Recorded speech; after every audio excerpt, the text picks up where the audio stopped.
Clarity on Fire, a podcast for people who know what they don't want out of their life and career, but aren't sure what they'd rather be doing. In a world where it's easy to exist, but hard to feel alive, we, Kristen and Rachel, two certified life and career coaches, are here to help you cut through the information overload, get unstuck, and focus not just on how you can have a career you're passionate about, but how to create a whole life that feels fulfilling. So join us here, where we serve up inspiration and down-to-earth wisdom in a way that only two best friends can.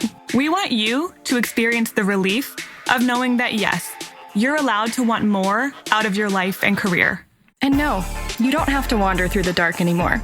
Our job is to light the fire that shows you the way. Let's go.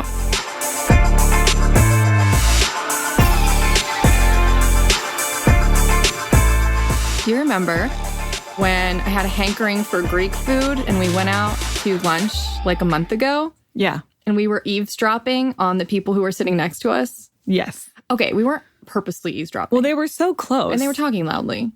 But there was a guy there who was explaining to this woman that millennials had helicopter parents and that Gen Z has snowplow parents. Yes. Yes. Which I loved. And some of you people are going to be like, oh my God, that's so judgmental. But like, slow your roll. Let's explain it for a second. And I had never heard that term. So Neither had I. I was listening to him explain it to this woman and I was like, oh my God, this is so accurate. So when he says snowplow, instead of helicopter parents who are just hovering over, making sure you're doing all the things you're supposed to be doing and kind of inserting themselves, snowplow parents is I go out in front and I clear the path for you. So you have no obstacles. No roadblocks, no impediments. And you just have this clean, easy roadway. And it makes sense that if that were your experience, you would not have a lot of resilience. No. You would not know how to deal with hard things when they happen. It is because you've been protected. It is one of the most short-sighted things you could do for a kid, I think. And the thing is that I've seen enough of this to know that this is at least partially true. It's true for a lot of people. This is parents who get interviews for their kids. Go on interviews with their kids. My mom has literally seen that happen in her company. Oh, God. Go on an interview with your child. That is insane. Your 21-year-old child. I mean, that is embarrassing. Or the parents who write the application letters for their kids to get into college. These are people who decide, this is hard, I'll just do it for you. Don't worry about it. Right. It's the most short-sighted thing because what's going to happen is that you create a person who has literally never had to do anything hard. It's like physically, it would be as if you had never asked them to pick up something heavy. They'd never exercised in their whole life and they were skinny and all their muscles were atrophied. And then you pushed them out into the world and you said, survive, figure it out. They're weak. They're undernourished. They're tiny. They're going to be a fledgling. They're going to have so much fear and anxiety because they are not properly equipped and strong and tough enough to deal with the real world. And emotionally, this is what a lot of people accidentally do for their kids, is they make life way too easy and they don't allow failure and struggle and rejection, which builds resilience and confidence and character. So the first time they get rejected or they fail at something, they completely crumble. Yeah. Or their whole life is just a ball of anxiety because they're so afraid because they've never had to experience failure and rejection, so they don't know what it's going to be like. So they're always anticipating how terrible it's going to be. Yep. And it's just constantly living in fear. It's one of the worst things you could ever do for a person is to not let them fail, which is why... And you also could be doing this for yourself. You could be protecting yourself from ever experiencing rejection. I've met a lot of people failure, who stay in your comfort zone. And so you could be your own snowplow. Well...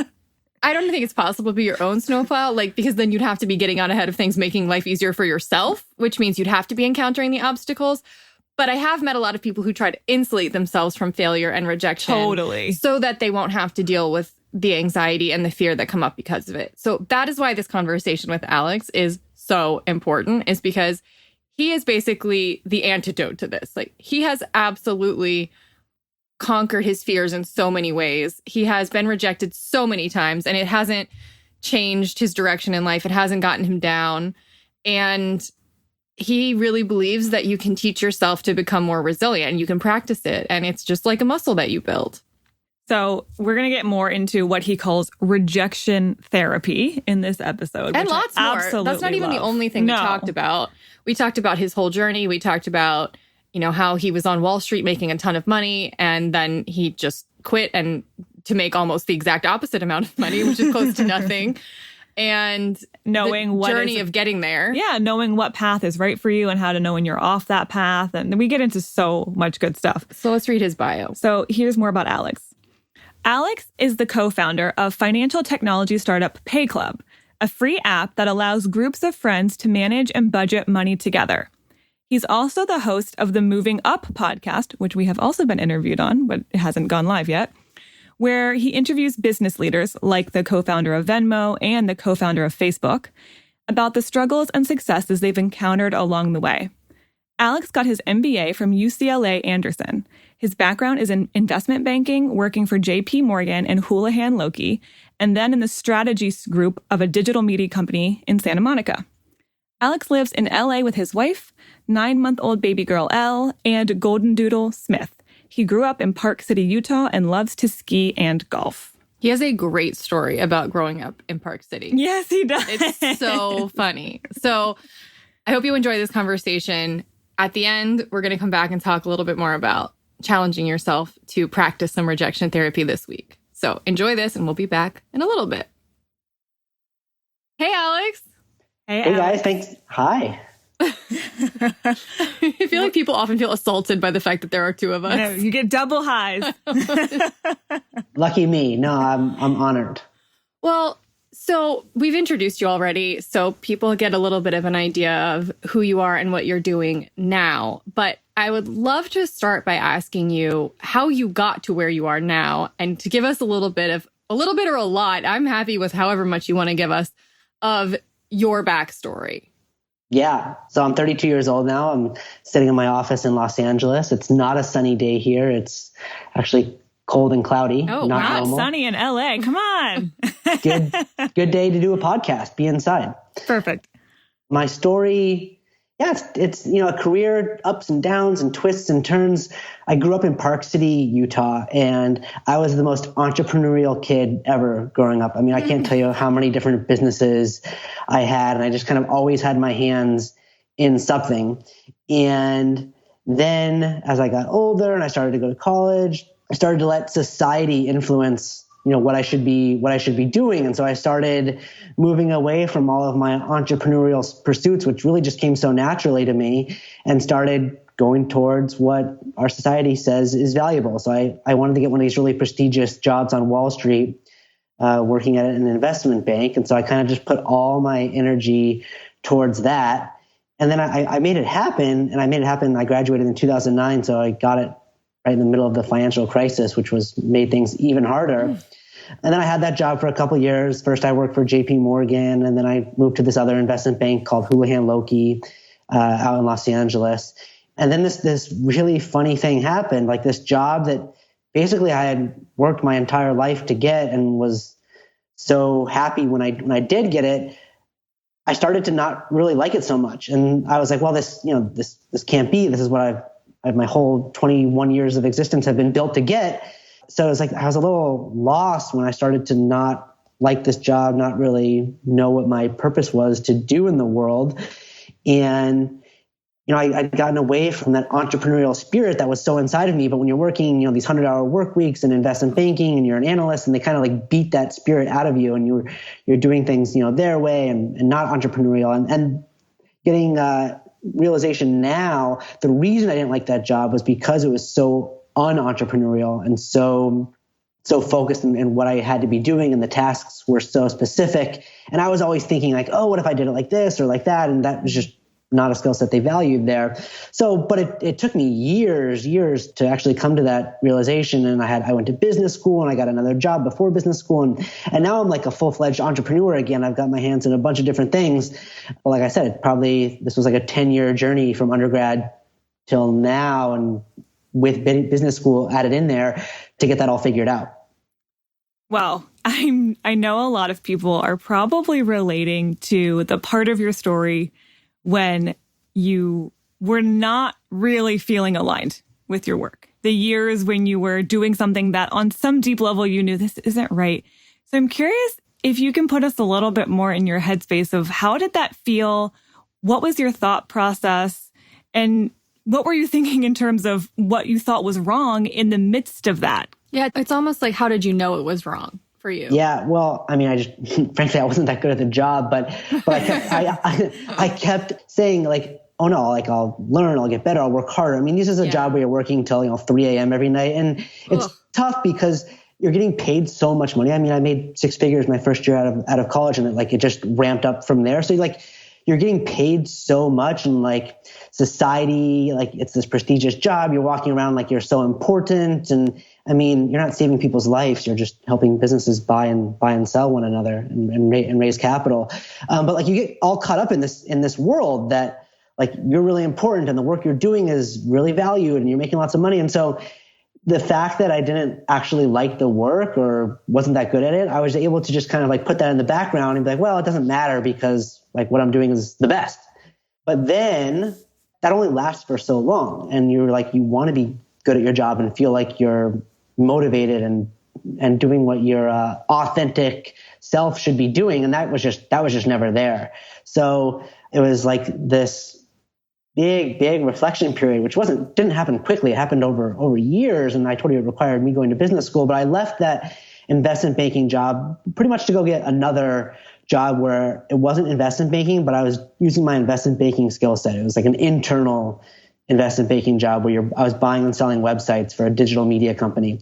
And so they hired me totally because I worked in banking. And I thought, okay, maybe this is a little bit better. Maybe it'll be a little more entrepreneurial and I'll use this skill set. And that still wasn't quite right. And so I was like, okay, I'll go take this 2-year period of going to business school, which frankly is a really, really selfish thing to do. And like you just focus on yourself and what you want to do and go travel and have amazing experiences and find yourself. And so that's what I did. And actually really, really early on, like first year, I was in this class. It was like a leadership development communication, something class along those lines.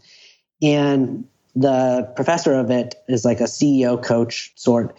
And he had us do this exercise where we were trying to find out what our authentic selves were, like those moments in life when you're really being your authentic self. And he said that's like you're feeling particularly confident or strong or feeling like you're just using all of your brain. And he said, like go back and look through the DVD of your life. And as you're fast forwarding through it, look for periods where you're feeling like that and then write them down. So fine, I was doing that exercise and writing down all these times when I was feeling really empowered and great and strong and good about myself. And then I'm looking at this list afterwards and trying to draw a pattern from it. And I had like 5 or 6 times and every single one of them was I was starting a business, doing something entrepreneurial. Oh, wow, yeah. And it's like, wow, what like light bulb went off. Like, what am I doing chasing all these jobs that society says are so prestigious? That's not right at all. I got to just go get back in the mud and just start businesses.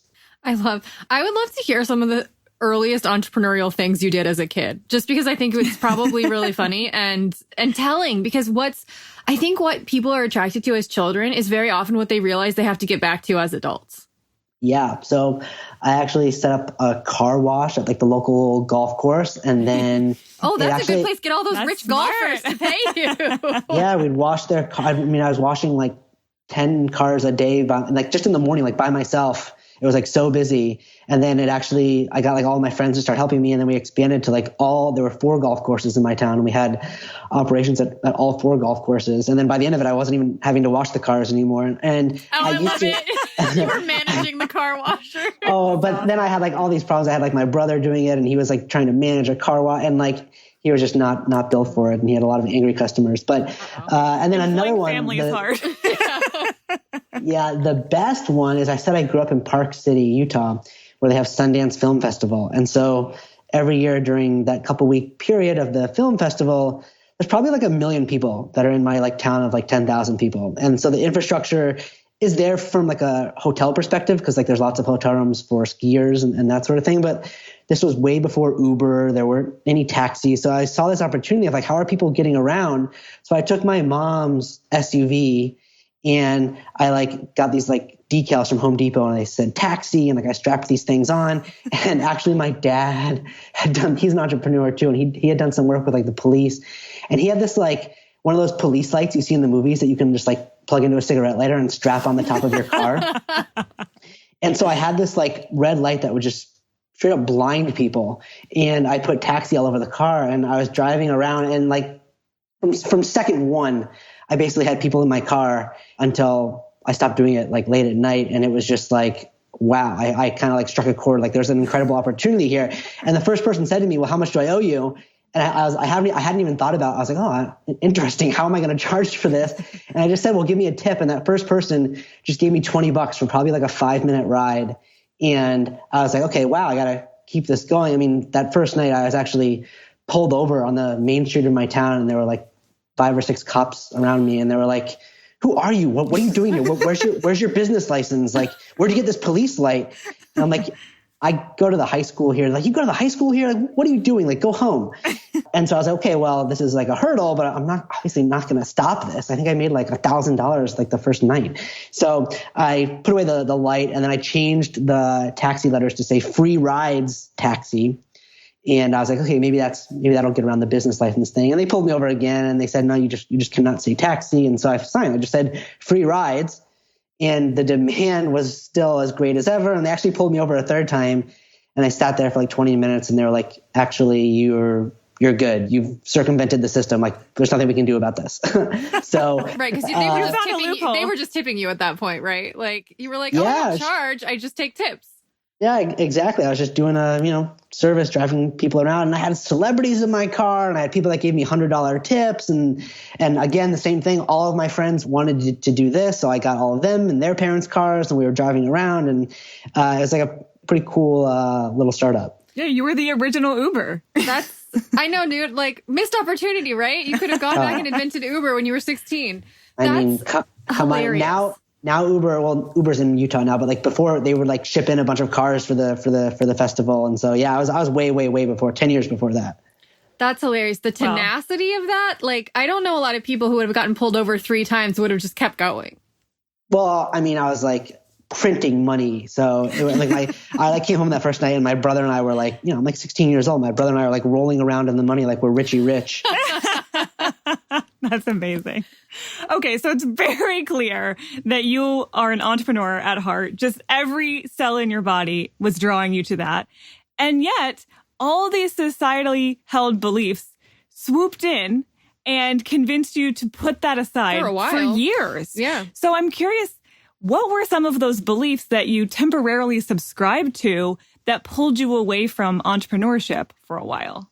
Yeah, for quite a while. I mean, it knocked me off the path for a long time. And it really, looking back, I wouldn't change the path, right? Like, I'm happy that I did invest in baking. I'm happy that like my path was what it was. Like, would I change it? I don't know. Like, would I probably in an ideal world, I probably shouldn't have even gone to college. I probably should have just kept doing businesses. And, at this point I probably would own some like worm farm or something, and that'd be great. But instead I was like, no, I need to go work on Wall Street and have a high-powered, important job. And like, I don't know where it came from, because everyone in my family, my dad, my parents, like everyone's entrepreneurs. Like, I was the first person in my family to like ever have like a real job. And it's like kind of one of these things where the grass is greener. My parents, entrepreneurs, they're always like, oh, you should, go get one of these great jobs and you'll learn skills. Like something my dad never had. He never worked for anybody. He always had to like scrape by. And now, I mean, he's done so many startups, and the one he has now is being pretty successful, but it took him until he was 60 years old. And so they were always like, go work for someone else. My mom always said, go learn to shave on someone else's beard. And so it wasn't even like a question. It's like, okay, I'll just like, this is what my parents are telling me to do. I'll just go do that. And I'll just go get the best, highest paying job that I can get. And yeah, it took quite a bunch of years for me to figure out that like really wasn't what I should be doing. So I've had a lot of clients who, when they think about the traditional quote unquote notion of success, they imagine what you were doing. They imagine banking, they imagine making a ton of money. And I just was thinking of a former client of mine whose brother is, I think, still on Wall Street. And she always has compared herself to him. Like, if I am not as successful as him, I am not a success. So having been there and seen that definition of success, I'm curious how you define success now compared to how you used to define it.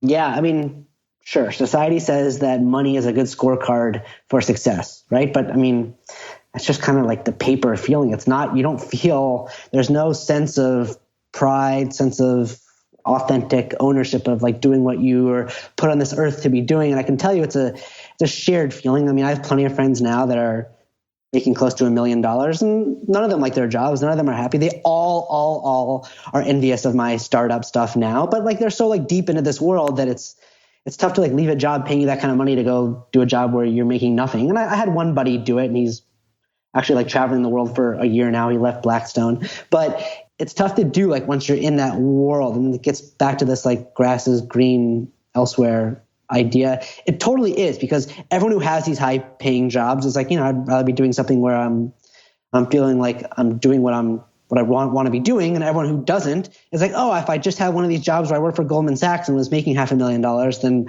life would be grand. So there's no right answer to that, except for I can tell you what it feels like for me having that high paying job. Yeah, there was a certain, like I drove a nice car, there was a certain nice like factor of like there's stuff's working, versus now I've got all sorts of different startups and like they're early, so I'm not making tons of money at the moment, but on a daily basis, I'm so much more fulfilled now. And I'm like so much better at these jobs and I wake up happier and like more eager to start my day and go to work and work harder. So I think for me, at least, that sense of purpose is much, much greater now in this entrepreneurial stuff, making $0 essentially. I mean, it would be nice to go somewhere in the middle, right? Where I like could make don't have to make crazy money, but make a little money and be fulfilled. But I'm like close to there. Like the path is really, really good that I'm on now. I'm super happy about it. Well, it was very clear that you felt that call to go back to entrepreneurship probably for a long time, even if you didn't have time to think about it while you were working 100-hour work weeks. But it seemed pretty sure that you were going to end up back there. And I'm also curious, even though you knew it was right, even though in your soul you knew that this is my authentic self, being an entrepreneur, I'm sure there was still a lot of fears that you had to overcome to give up the quote unquote traditional success career path in order to go do something that is inherently more risky and uncertain. So what were some of the fears that you had to get over in order to leave that behind and go do your own businesses the way you have? Well, I mean, firstly, I'm really fortunate to have, had that job. And then I've obviously saved as much money as I could. I mean, you kind of save all of your money because you don't have time to spend any of it. But I had savings and I was able to go to business school. I have a supportive wife. I mean, I have a baby now. So like that's another like societal pressure of like, oh, you got to provide for your family. And I mean, thankfully, my wife's got a great, steady, high paying job. So I'm able to kind of lean on her and swing for the fences. But I talked about like, being an entrepreneurial kid and then working for a long time in an unentrepreneurial environment. And like entrepreneurship, thinking of business ideas, starting businesses, it's just like anything else. Like it's a muscle that you work on and practice and flex. And I hadn't done it and used it in so long that I had forgotten how. Like I knew how to go get these like hard to get jobs. Like I had a nice looking resume. You do research on the company, on the industry, you go to the interview, you weave in some of your knowledge, you be humble, like you send a thank you note, you get the job. Like that's not hard. But starting a business, like I didn't even know where to start. It seemed like super daunting. And so that's actually how I came to the podcast. Is in business school, I was having all these meetings with super interesting, accomplished people. And I just thought, why don't I ask them to be on a podcast? I think it's more interesting than asking them, can we grab coffee? And like, that was essentially it. I had no idea what I was doing. I bought some microphones on Amazon. I built a little website. And like, before I knew it, I like had some interesting conversations on the podcast. Business Insider wrote like a little article about it. And like, it was off. I mean, I lucked out with the press there, but it was off. And so now I've been doing it for 2 years. I have more of an idea what I'm doing now than I did in the beginning, but still like no one has any clue what you're doing. You just have to like go do. You have to put one foot in front of the other. And it doesn't have to be super drastic where like you leave your job and like not know what you want to do and try to like go do something entrepreneurial. Like this is what a side hustle is great for. Like anyone can start a podcast or a blog while they have their job, start to see what's working, what's not working, what they like, what they don't like. And if it fails, great. If it works out and has a little success, then like you can start to put more effort and energy behind it, but like there's a lot of kind of like side projects that you can start to dip your toe into without having to do like the huge life transformation, like quitting your job and going to business school the way that I did. You know, a lot of people we coach, and this has come up in the podcast before, I think they get so stuck in the idea that unless I know exactly where I'm going and what I'm doing, I just can't start, or I'm too afraid to start. And I love that you're hitting home the point here that when you started your podcast, for example, you didn't know exactly where it was going. You just had a very ingenious idea that instead of asking people to have networking coffees with you, they were more likely to say yes, and it was going to be more interesting and then more useful to other people if you could record the conversation and then publish it. That was smart. And that's a win-win-win all around. Right. And you didn't have like a 5-year vision for where the podcast was going to end up. You just figured, okay, this seems like a good idea. I'm inspired by it. I'm excited by it. My gut tells me it's the right thing to do. So I'm just going to go do it and see where it ends up. And I think, okay, I want to highlight something you said. It was just like a passing comment, but a lot of people are going to disagree with it, which is when you said, if it fails, great. A lot of people who we coach are going to think, no. If it fails, not great. That's the end of the world. That's a disaster. So I would love to hear you talk a little bit more about why you were okay with the prospect of something you tried failing. Yeah, I mean, as long as you're learning, right? I mean, there's like so many great quotes about there's no such thing as failure as long as you learn. You either learn or you win. But it's, especially for like a side project too, it's like such an easy way to manage expectations because you can put like however much effort you want into it. And then if it doesn't work, you can just, tell your friends and your parents and society. It's like, oh yeah, it's a side thing. I learned, it didn't work out. And you don't have to like tell them you spent, 1,000 hours building something. So it's like a nice little like easy way to do it. But, kind of like everything that you learn and do and doesn't work, I feel like everything just gets you one step closer to having a successful business, having it work out. So as long as you're like going through life learning and not just, going through life and just checking boxes and trying to make money, then like all those things are gonna benefit you. The favorite thing someone said on my podcast one time, he said, careers are long. Like we're probably gonna be living till we're like well into our hundreds, right? So I mean, I tell my wife I'm going to live till I'm 200, but how long are our careers going to be? I mean, like 60, 70, I mean, a lot of years, right? So to think of like a couple year period of your career that's like out of balance, or you're not getting what you want, and like to be upset about that is crazy. Like as long as you're working hard, learning something new every single day, meeting new people every single day, getting stronger every day, better shape, your brain's getting better every day, you're like exercising, like those things over the course of a 70-year career are going to pay dividends. This lines very much up with a concept that I know you are a strong proponent of. You call it rejection therapy. And can you tell us a little bit about that? Because I think that's what you're getting at here, is that you're going to have to go through a lot of rejection and a lot of failure in order to get where you want to be. Yeah. I mean, I'm raising capital for my finance technology startup right now. We're raising money from venture capitalists and stuff. I mean, we've been told no probably close to 1,000 times. Like no joke. Oof, so wow. You got to have a thick skin. And the rejection therapy is a super easy, practical way to start to build up, to have the comfort to go out in the world and start getting what you want. And rejection, this fear of rejection, it's just like anything else. It's like, say you're afraid of germs, right?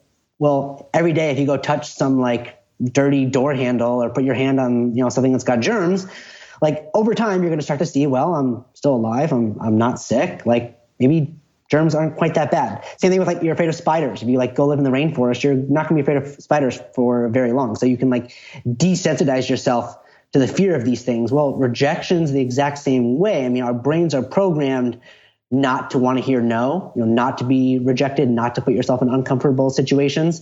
But if you start to kind of like chip away at that and practice like actively seeking out rejection, all of a sudden you don't become afraid of hearing no's anymore.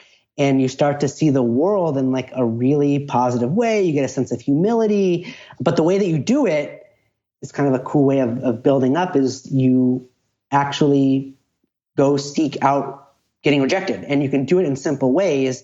You can ask someone, for a high five, or to take a selfie, or to borrow $1. My favorite way was to was to ask for a discount on something that you were buying. So like I buy my turkey sandwich at lunch every day. And it's funny. I used to ask the same person every single day, and it turned into like a joke, but I would say, hey, can I please have a discount on this sandwich? And he would say no every single day. But a lot of times, and so that was great. Like I got my one rejection for the day, but a lot of times, if you ask someone for a discount, like you would be amazed of how often you get a discount. So as you're out like in the world seeking out no's, you start to get a lot of yeses. And so like there's rejection therapy thing, it's like this muscle, and you can call it like do it for 30 days. And in the beginning, you're going to be super afraid to ask for anything. And over 5, 6, 7 days, like it happens pretty quickly. You start to not be afraid asking for little things, and you start building up to asking for bigger things. And then before you know it, like you can walk into your boss's office and say, hey, can I have a promotion? Can I have a job? Can I have more money? You can ask someone at a bar to go, out on a date with you, like whatever it is. You're not afraid of just like being told no any longer, because you've desensitized yourself to the fear of it. And like along this path, you get a ton of yeses. So you like see how great humanity actually is, because people want to go out of their way to help you.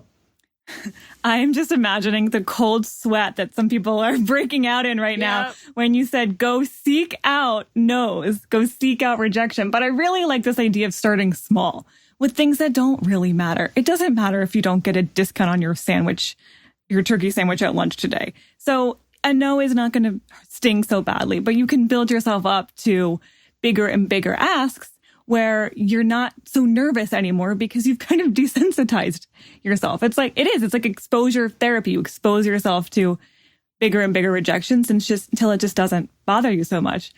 I am curious, since you've tried this for so long now, what's one of the more surprising things that you asked for expecting a no and you actually got a yes?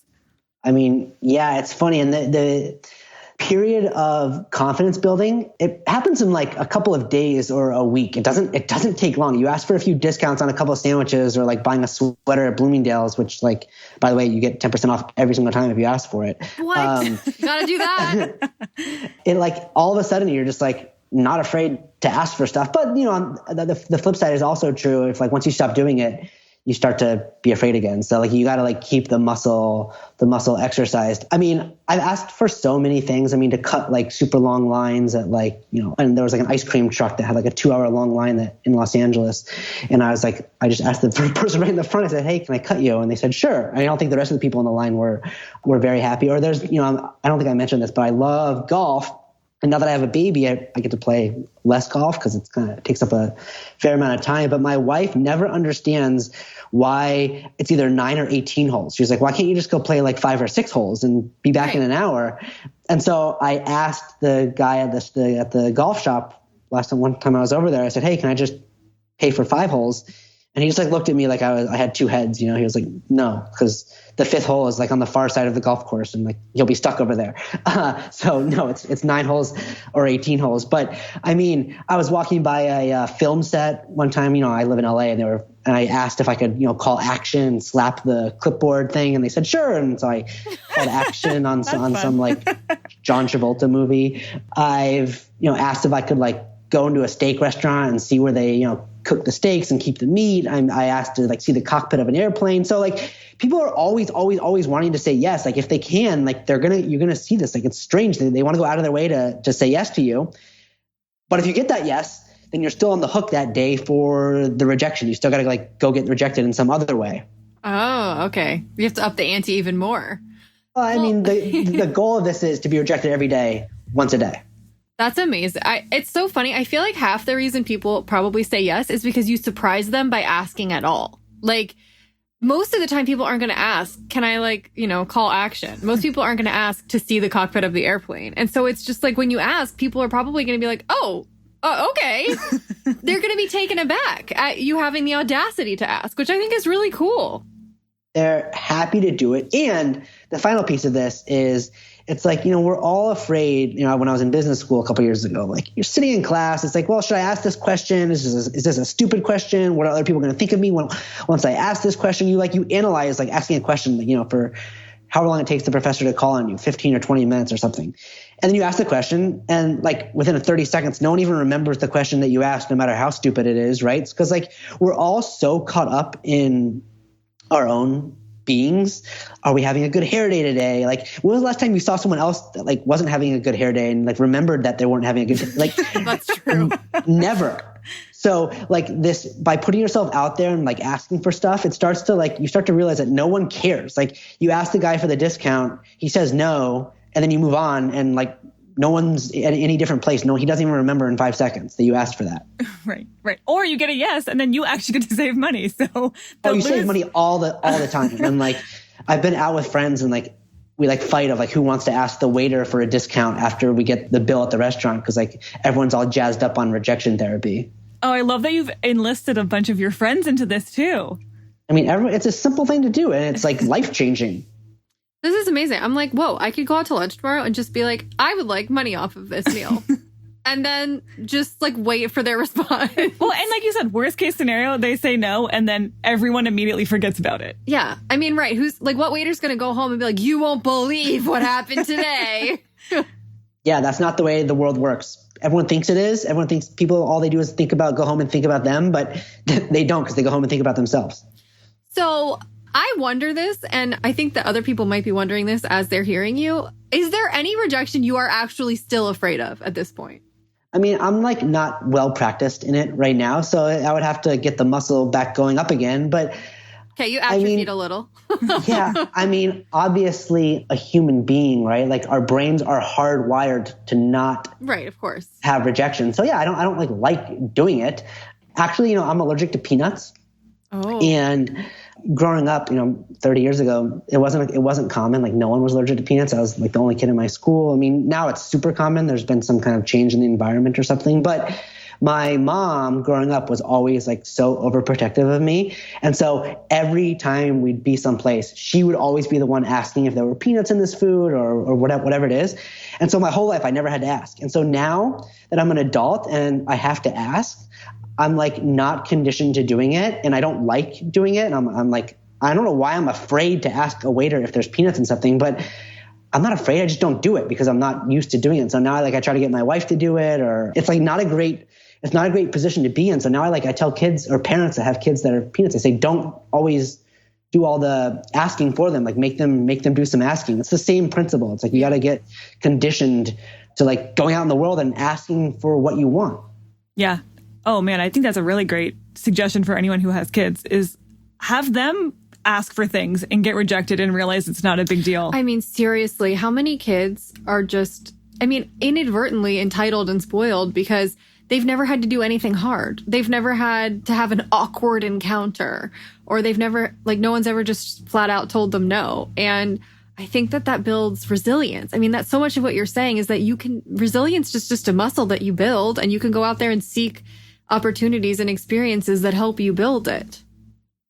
Yeah, I mean, everything that's like inside of you that's good that you got from growing up, like you didn't get it from getting the first place trophy or like getting the Valentine. Like you got it when like you didn't get the trophy, or you were the kid in the class that didn't get the Valentine or something. Like failing is good. So yeah, I mean, my daughter's a little young for this. She's 10 months old, but I'm definitely gonna have her go out into the world and fail and ask for stuff. That's gonna be part of who she is for sure. Yeah, she's gonna be the 5-year-old with the audacity to ask for all sorts of stuff that other kids aren't realizing they can ask for. And as a kid, she'll be so cute, she'll probably get a lot of yeses. Yeah, that's true. Probably. We'll see. It'd be an interesting experiment. We'll check back in a few years. Okay. Okay. As we're kind of wrapping up, I want to ask you to tell us a little bit more about your podcast, because I think people might want to check that out. And since you started it a couple of years ago, now that they kind of know where you began with the intention of just networking with people, where are you going now with that? Yeah. So my podcast is called Moving Up. And basically, I speak with business leaders, I call them. I mean, these are CEOs or big time venture capitalists, investors, founders of cool companies. And we just kind of have the human story of how they got to where they are, the ups, the downs of their careers, their journeys, like what set them apart, what they did. And yeah, I mean, I've done close to 100 episodes. And if there's a single takeaway, it's that I'm speaking with like really, really immensely successful people. I mean, like the co-founders of Facebook and like early investors in eBay. I mean, like lots and lots of like really, really, really successful people from like a society perspective. It's that nobody has a grand plan for their career. And this gets back to like what you were saying about not wanting to fail and feeling like you have to have it all figured out. Is like none of these people, the 100 conversations, not one of them like was programmed since they were 10 years old to like go start some like, telecommunications business and then like sell that to Google. And like, they just work hard, put themselves around smart people, have an open mind, and then like opportunity hits them. And this is what the cool part is like the universe kind of has a way of figuring itself out for people that are work hard and are good people and are asking for things and putting themselves out there. The universe figures it out. And so that's just an encouraging message. If like you're in your career and you're grinding and you've got no clue what you should or should not be doing, just like go learn, like get better, improve every single day, expand your network, expand your knowledge, and the universe will work itself out for you. I mean, that's what it's done for the 100 people I've spoken with. And so maybe there's some survivorship bias or selective bias or something in there. But for the most part, yeah, that's what we talk about. It's so inspiring to hear those kinds of stories and realize. Well, and the similarities between all of them. Exactly. Which is like very few people had this grand vision of where their life was going to go. They were just kind of responding to life in a positive way like you were. Like, very much like you, just having the courage to ask for things. I bet that rejection therapy helped you a lot in getting some of those big guests, because I'm guessing you had to put yourself out there to even ask and be a little bit audacious in, hey, do you want to come on my podcast? I mean, yeah. So now I've got some social proof. I've had tons of people that are like friends with these other people, that I want to have on. And so that certainly helps, but I don't even think about it. I send so many emails and try to meet people and bump into people at conferences and try to get them on my podcast. And like, yeah, the success ratio for getting people on the podcast is a lot higher than the success ratio of getting investors for my other startup. Yeah, it's an easier ask. They don't have to pull out their checkbook, but it's still a ton of rejection, or just like people don't respond to your emails. And like, I don't take it personally. I just like, okay, that guy was busy or that girl was busy. I'll email them a couple times. Like, I don't like do email one and done. Like, I've got a friend and I was like trying to like help him with his life and get him going. And he was like, yeah, no, I sent like 5 emails and they didn't respond back to me. And I'm like, well, did you follow up? And he's like, well, no, I sent 1 email. Like, they didn't get back. I'm like, well, dude, these people are busy. Like, maybe the email got lost, or like they want to respond and they just didn't. You gotta like send a couple emails. Like, don't be annoying and send like, 7 or 8 emails, but like 2 or 3 emails is like totally acceptable every couple of weeks. Like, hey, just wanted to put this back up on the top of your inbox. Would love to, grab a coffee. Would love to have you on my podcast. And that stuff works. Yeah, rejection therapy often sometimes means going back to the same person for an ask. To get rejected again. Potentially, yeah. I mean, multiple of the people that have written us like big checks for our startup, they told us no in the beginning. And then you just kind of like, okay, like you stay in touch, we progress. Don't go back like right away and say, hey, like, what about now? What about now? But I say, I'd love to keep you informed and love to get your advice. And we go back with a kind of a changed strategy and progress in the business. What do you think about this? What do you think about that? And like, it's just like anything else. Like, you build these relationships, and then before you know it, like, you know what? Like, now I am ready to invest. Very few people just invest after a first or second meeting. It takes them like getting to know us, and they want to see, what do they say? That you want to see lines, not dots. Like, we're connecting dots along a chart, and like things are going up and to the right, and like we're progressing. And so that's what people want to see. They want to get to know you. So 1 rejection, 1 no, 2 no's, 3 no's, they don't mean anything. Like, you can still continue to ask that person to be part of your life and be part of your journey. It's just a no today. I feel like there's so many takeaways from this conversation, but I feel one of the most central is that you really just do you get what you have the courage to ask for. And sometimes you don't get what you have the courage to ask for, but that doesn't mean that you can't eventually get it, or that it's not a really good thing to do anyway. Just ask, even if you don't get what you think that you want, because sometimes you get what you end up needing, even if it's not what you thought you wanted at the beginning.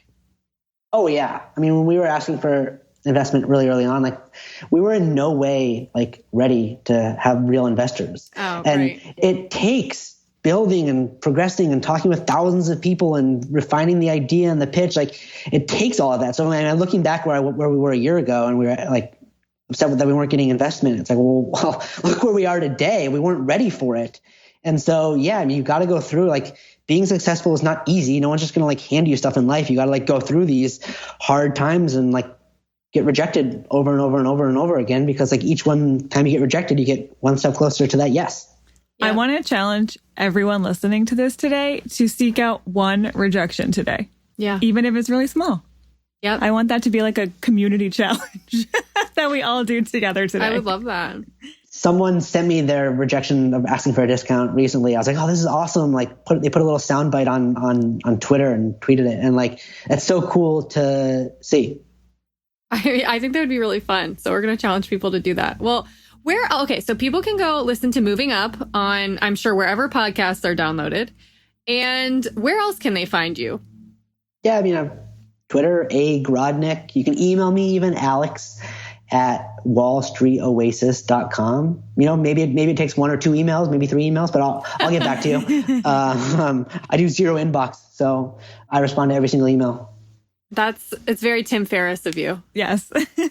We'll link to all of that too, so everyone can have very easy links to go find you. Well, thank you so much. This has been so fun. And eventually, I don't know exactly, well, this will be coming out a little bit. I mean, at the time we're recording this won't be out for a month, but we will also be on Alex's podcast at some point. So you guys can also check that out whenever it's there. Just go little crossover just go special. Subscribe to Moving Up, and obviously then you won't miss it. Oh man, you're like, the podcast world is exploding right now. I mean, right? Like minds are being blown. Well, thank you so much, Alex. And we will make sure that if we hear any stories of rejection therapy, that we clue you in on them. Cool. I love it. Okay. Thanks so much, guys. Thanks. Bye. Bye, Alex. Bye. So since we had this conversation a couple weeks ago, Kristen called me and was like delightedly exclaiming to me about how she had just done it. She had practiced rejection therapy, and it was hilarious for 2 reasons. One, because it was like the easiest thing, but she found it. I was so proud of myself. She would have found this really hard, and she did it. I think a lot of you will relate. So do you want to tell them what you did?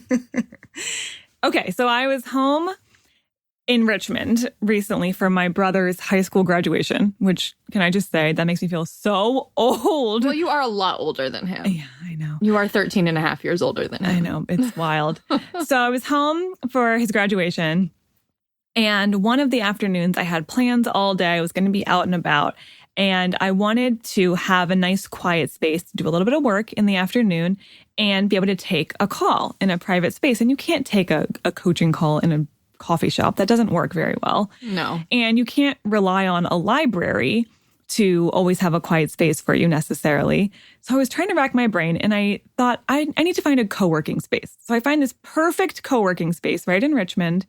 And I look online, and they have a day pass for, I think, $35. And I'm thinking, I'm only going to be there for 2 or 3 hours. That seems kind of silly to have to pay that much just for a couple of hours. And I had Alex's voice in my head saying, just ask for what you want. I was like, I just want to go in there for free, just for a few hours. And I call them and I'm like, hey, I know that you guys have a day pass, but I'm going to be visiting this weekend and I'd like to stop in just for a couple of hours. I've never been there before. I'd love to see the space and work there. Can I come for free? Thinking they're going to be like, that's not how this works. And they're like, yeah, sure. That's fine. So I had my call. I got free coffee and tea while I was there. There was snacks. It was lovely. Just this beautiful free experience because I just thought to ask for it instead of just following the rules. So there you have it. Though you can ask for free stuff and sometimes you get it. I bet that afterward you didn't go seek out your rejection of the day. Remember how Alex wants you to do that? Oh, that's right. I got a yes. So then I had to go find a rejection. I don't know if I did that. But I was proud of myself. I was ready for a rejection and I was going to be okay with it. Yeah, I love it. I mean, it's really small, but again, that's kind of the point, is that you can get a lot of stuff if it occurs to you to ask and you like kind of, tamp down the discomfort of, oh no, what if they say no? Well, who cares? These are people you're literally never going to interact with ever again. If the front desk person of a co-working space in a city where I don't live says, no, I can't come for free. Over the phone. You didn't even go in. The stakes were so low. So start with that. Hopefully this inspires you to go ask for something free that's really low stakes. Start really small. Yeah. That's great. So that's it. We'll see you on Tuesday with a blog from me. Yeah. Okay. See you then. Bye.